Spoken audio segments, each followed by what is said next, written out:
Hello everyone. So today I'm here with the topic of that how we write variable name in Java programming language, and again it is for from unit 3, that is fundamentals of Java programming language. It is for grade 12 students and subject code is 802.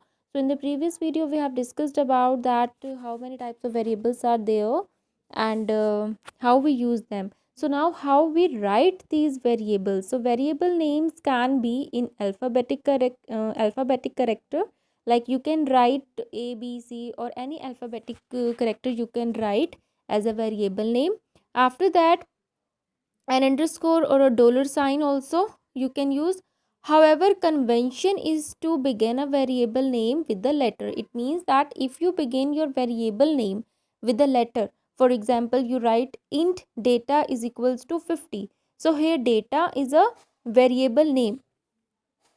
So what you have done here, you have used alphabetic character, means you have used a word as a variable name. Okay, so it is a very good that if you write or you prefer to write variable name with alphabetic character. Okay, and they can consist any alphabet, digits and underscore. So in the variable name you can write digits and underscore with alphabet. So now there second point is there are some reserved words in Java that cannot be used as variable names. For example, names of data types like int, float, okay, char. So these are the reserved words. It means that they are predefined. You cannot change their meaning. You cannot use uh, in, another thing as these variables, these keywords. Okay, so you cannot use the name of variables as int, float. Okay, now third point is variable names must be one word.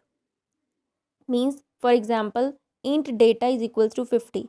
So data is a variable name. It is a one word. So variable names must be one word. Spaces are not allowed. Means if you write that data and you write their space, then marks is equals to 50. So this is not a valid way to write a variable name. Okay, so in the example also you can see that total underscore marks, this you can write, but total space marks, this is not allowed. Java is case sensitive language. Case sensitive language means that, for example, you write the word int. If you write int in capital words and if you write int in small words, small letters, so it will become differ. Their meaning will become differ. It does not mean that the capital letters, if you write int as capital letters, okay, and the int with small letters, so their meaning will be differ. They will be not same. Then for example, percentage is differ from percentage. So you have written percentage with small letter also and percentage in capital letter also. So in Java programming language, meaning of both of these words will be different. Okay, now variable names can be defined in same line, also separated by comma. For example, you have to declare more than one variable at the same time. So how you can write? Firstly you will be writing data type. After that you will be writing the name of the variable. Separate them with comma, means int num1. What is this? This is a variable name. Then you have written comma number 2, then comma number 3. So num1, num2, num3, these all are the variables and we have separated it with the help of comma. And don't forget to write data type before variable name. After that, string variables. A variable more than one character, we use string class in Java. So to assign a text value to a string variable, we enclose the text between double quotes. For example, you can see here we have with, if you are using string variables, so you will be writing data type as string. Okay, after that write variable name. So here variable name is first underscore name. After that you have initialized this variable string variable with string value, that is Mayank. So the string value you will be writing in double quotes only. Okay, so here Mayank is a string value and you will be writing the string value in double quotes only. In the second example also you can see string, then last underscore name is equals to Sharma. So Sharma is again string value, so you will be writing it in double quotes. So it is the method of declaring or initializing the string variables. After that, there is to print char or string variables, we can use the system.out.println method. So in Java programming, as to print something, we use the statement system.out.println method we use. So to print char or string variables, we use the same method, that is system.out.println method. Now system.out.println, if you want to print that string name Mayank and Sharma, so you will be writing system.out.println. In small bracket, you will be writing first name plus double quotes plus middle name plus double quotes plus last name. So with this, you will get the string value that for the first name, you have initialized it with the Mayank, with name Mayank. So first name Mayank, then middle name M, and then last name Sharma. So now what is the use of this plus double quotes? It means it shows the space between the values of first name, middle name, and last name. Okay, so now the points to remember is that plus operator, we are using plus operator here. So the use of plus operator is to concatenate the value of all the strings. Okay, concatenate means to write the value of all the first name, middle name, and last name together. Okay, so it concatenate. Plus operator is used to concatenate string together, and double quotes, this is used to print gap between string values. For example, Mayank space M and then space Sharma. So all this was about that how we can write variables in Java programming and what are the string values variables and how we can write that. So now our next topic is operators. After variables, there is operators. So operators in mathematics also, we have studied about different operators like plus, minus, division. So all these are the operators. Operators are special symbols in a programming language and perform certain specific operations. Okay. So with the help of these operators, what we do? We perform specific operations, like if we want to add any value, any two values, so for that we will be using arithmetic operators like plus operator. If I want to subtract any two values, then I'll be using the subtraction operator. So all these are the operators. Now there is from the page number 95 and 96, this is from the IT book for class 12 students. You can study about the operator symbols and meanings also. Now there is control flow. What do you mean by control flow? As we know that program is sequence of instruction. What is the program? What the program do? It is nothing but we give the instructions in a programming language that what task will be operated first and what outcome we get the later. So as we know that program is sequence of instruction, Java executes the instructions in sequential order, that is one after the other. Now Java provides selection structures for the former and repetition structure for the later. It means that the Java provides selection structures. In control flow, we will study about the selection structure and the repetition structure. Selection structure, from the name it is clear that you are selecting something.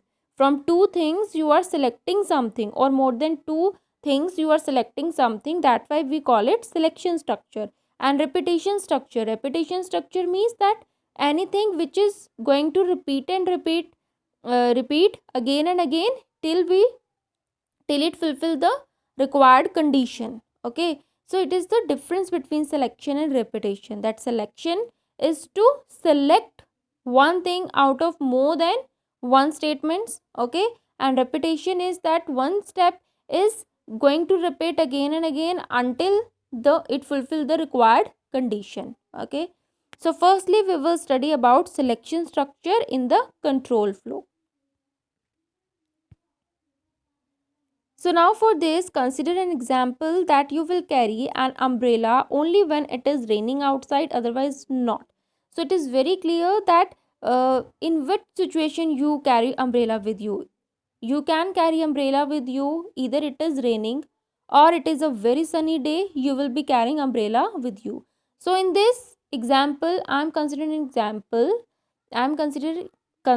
an example that there is raining. So for it, if there is raining outside, then what we are doing? We will carry umbrella with us. If it will not be raining outside, then we will not carry umbrella with us. So in this one condition, that it is raining, okay, if it is raining, then you will carry umbrella. If it is not raining, then you do not carry umbrella. Okay, so what is this? You will be selecting one condition, one statement will you will follow with one condition. Okay, there are two statements that you can carry umbrella or you cannot carry umbrella, and condition is one, that is it raining outside. If it is raining outside, then you will carry umbrella. If it is not raining outside, then you will not carry an umbrella. So to execute block of code conditionally, we have if else statement and the switch statement. Okay, so this is a selection structure. What we call it, selection structure. If else and switch statement, these two are the selection structure, means you will be having one condition, okay, and based on one condition there will be multiple statements. Okay, if that condition is true, then one statement will execute. If condition is not true, then another statement will execute. Okay, this is the process in selection structure. So now first is if else statement. For if else statement, the syntax is if expression, and in curly braces you will be writing statements. After writing the statements, you will be closing that bracket. For example, if percentage is greater than equal to 50, this is the condition, that if percentage is greater than equals to 40, okay, then print passed. This is only if condition. Okay, so in if there is that if condition is true, then this statement will executed, otherwise the next statement will get executed. If percentage is equals to, greater than is equals to 40, then system.out.println passed, else system.out.println failed. It means that if any student is having percentage greater than or equals to 40, it means from 40 to 100, if any student is having the percentage 40, in between 40 to 100, then print passed, otherwise print fail. Means if any student is having percentage below 40, then it will print failed. So if you want to execute block of code based on the evaluation of two or more conditional expression, then we use logical operators. Okay, means here you are using only one condition, that percentage is greater than equals to 40. But if you want to use more than one condition, okay, in the same program, so what you will be using, you will be using operators for that. Okay, so if percentage is greater than equal to 40, this is one condition, and I also have to check one more condition. For that, I'll be using operator and operator, that is percentage less than 60. Now system.out.println passed with second division, and if percentage greater than equals to 60, then system.out.println passed with first division. Okay, now if percentage less than 40, then system.out.println failed. So these are the conditions. According to these conditions only your statement will execute. Now here nested if else statement. In nested if else, what there will be, that inside one if statement there will be another if statement. Okay, like if percentage greater than equals to 40, this is one condition, and based on this condition the statement is that print passed. After that, inside this if, you are using one more if statement. So this is the difference between if else and nested if else. Okay, inside this if, you are using next if condition.